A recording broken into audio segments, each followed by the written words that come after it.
पवार कुटुंबातील एकही सदस्य लोकसभेत जाणार नाही असं वक्तव्य महसूल मंत्री चंद्रकांत पाटील यांनी केलंय। शिवाय पश्चिम महाराष्ट्रात 7 जागांवर महायुतीला विजय मिळेल असा विश्वास त्यांनी व्यक्त केलाय। तर माझी नाही तर काँग्रेस राष्ट्रवादीची प्रतिष्ठा पणाला लागल्याचा टोलाही त्यांनी लगावलाय। तर त्यांच्याशी बातचीत केली आमचे प्रतिनिधी ज्ञानेश्वर साळोखे यांनी। चंद्रकांत दादा पाटील यांनी सुद्धा मतदान केलेलं आहे। दादा काय सांगाल, पश्चिम महाराष्ट्रात खरी तर प्रतिष्ठा पणाला लागले, राज्यातल्या 14 जागांसाठी मतदान होते, तुम्ही सुद्धा आज मतदान केलंय। पश्चिम महाराष्ट्रामध्ये प्रतिष्ठा पणाला लागली काँग्रेसची। आमचं फार नव्हतंच, त्यामुळे जे मिळेल ते बोनसच आहे, पण यावेळेला आम्ही ती प्रतिष्ठा पणाला लावून पश्चिम महाराष्ट्राच्या 10च्या 10 जागा जिंकणार आहोत।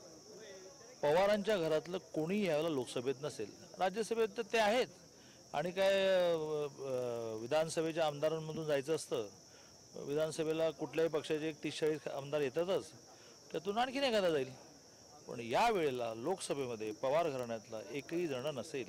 मतदार ज्या अर्थी रस्त्यावरती इतक्या मोठ्या प्रमाणात उतरले, मतदान केंद्रावरती गर्दी होताना पाहायला मिळते, काय वाटते एकंदरीत? मतदानावरचा लोकांचा विश्वासच उडाला होता।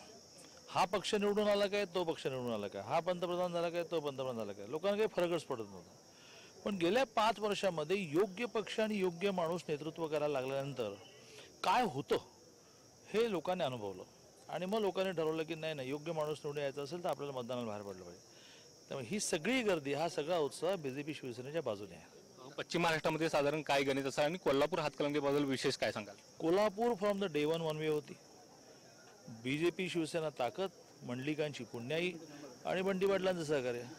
चुरस होती 2 दिवसापूर्वीपर्यंत हातकणंगले, ती संपली। ज्या क्षणी विनय कोरेंनी धैर्यशील मानेंना धनुष्यबाणाला मदत करायची ठरवली, मोठ्या प्रमाणावर गावाच्या गावं जिल्हा परिषद सदस्य, पंचायत समिती सदस्य, ग्रामपंचायत सदस्य बोलून त्यांनी धनुष्यबाण सांगायला सुरुवात केली। त्या क्षणी हातकणंगलेमधली चुरसी संपली।